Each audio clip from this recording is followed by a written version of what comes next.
Okay, folks, I'm going to pick up the last part of section 6.2 on volumes by cross sections. And as you recall, we went through, let me go up here, the lesson today talking about volumes of cross sections that are perpendicular to the x-axis or the y-axis and how we write those expressions, and especially with semicircles and with equilateral triangles. And when you get to the equilateral triangle part, it's actually a little easier if you know the formula rather than having to derive it, so that was kind of handy.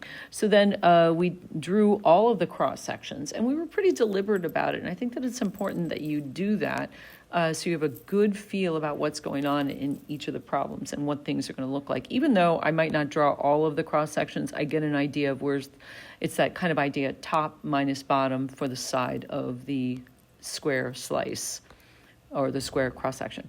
So in this one, I know sometimes when I look at it, it looks like the slices are kind of going into the plane, if you will, but you have to get the idea that the base is down here, if you will. And this one's purple.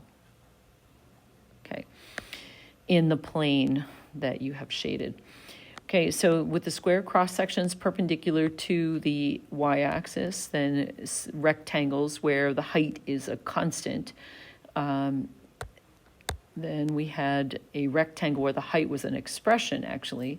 And so you just draw the rectangular slice, but you actually know that as you get out towards the vertice to 0, then those slices are going to get shorter and shorter, where they're going to be taller, equal to 4 at x is equal to 0. So, and then with the circle, you have to be careful with the circle because you have a radius that you need for the area formula to get the volume.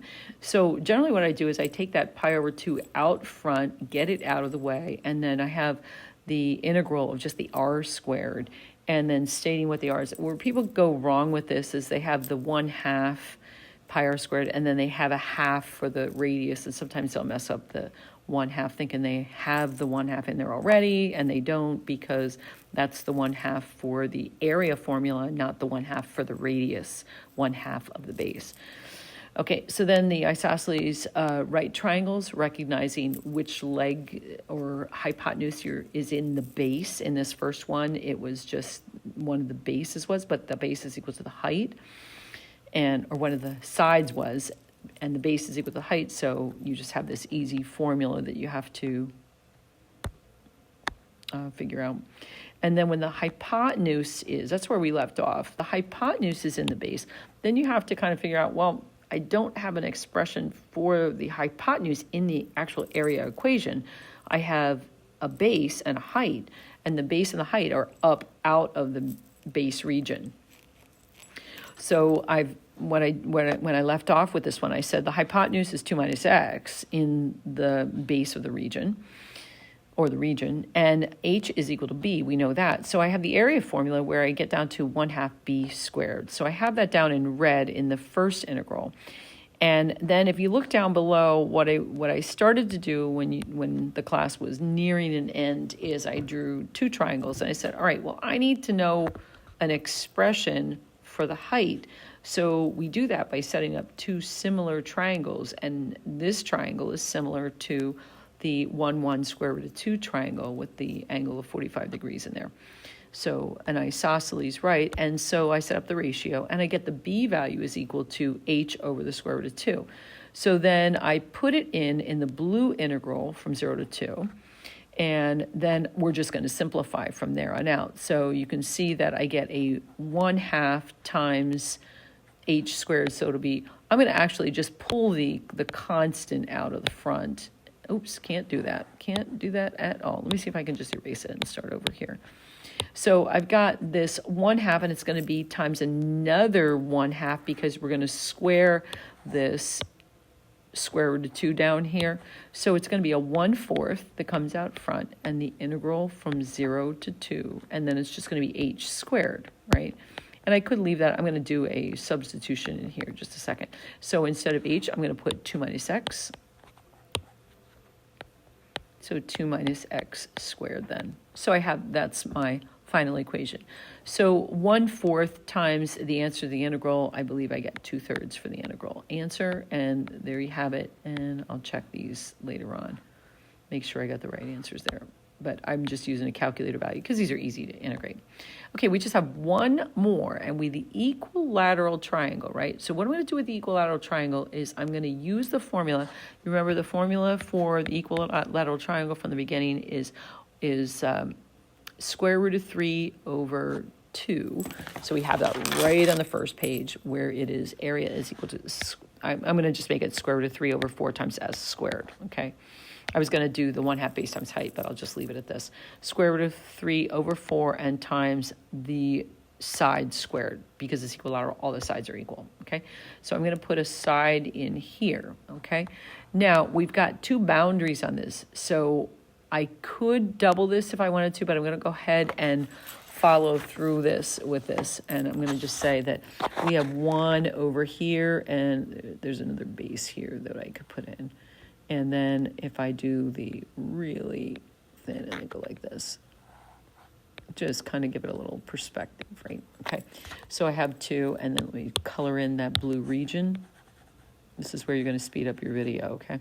Okay, so I have 2 of these. And remember that your boundary here is y is equal to 1/2 x minus 1, and then the boundary up here is y is equal to negative 1/2 x plus 1.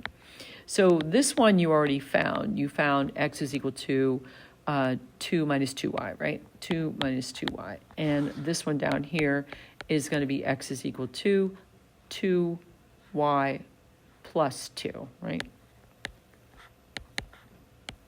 Okay? All right, so we have our 2 boundary equations in terms of y, because now we have a delta y expression, delta y here, okay? So we have our area formula. So we have our volume is equal to the integral. Now you're going from -1 to 0, -1 to 0. And I'm going to put this in there as the square root of 3 over 4 times the s squared. Now s, I'm going to go ahead and put in s. Here's your s down here. So that one is going to be 2y plus 2, 2y plus 2, the quantity squared, dy. And then we're going to add that to the integral from 0 to 1. And you do have symmetry here, but I want to go through and do this because sometimes you don't. And then we have the upper integral, 2 minus 2y for the side of the purple triangle, representative triangle, dy. Okay? So, and then we would just add these two together then, and you get your volume then would be equal to 2 square root of 3 over 3 for the final volume. Okay, so with this one, as I said, we do have symmetry, and you could divide, and you could see what your total would be if you only did half and multiplied by 2. But if you remember, this is an equal, if you look at the original instructions on all of this, as it's bounded by these, you can see that the lines are creating an isosceles triangle, so with the base.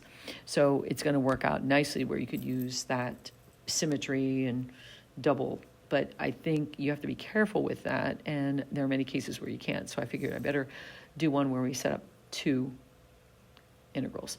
Okay, so with that in mind, then I think that we have everything. There is a second approach to this, but I think we're good. So what you want to do is finish the homework that's assigned today, 6.2, and you can see that in Schoology, Cengage.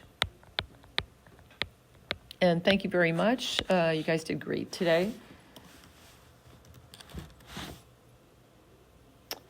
And again, you have your GeoGebras. Oh, and your exit ticket. Go ahead and do your exit ticket. It is already activated. Make sure that you test yourself for that. And I will see you guys tomorrow. Have a great day. And remember to do a random act of kindness for someone without getting found out. Thank you, and see you when I see you.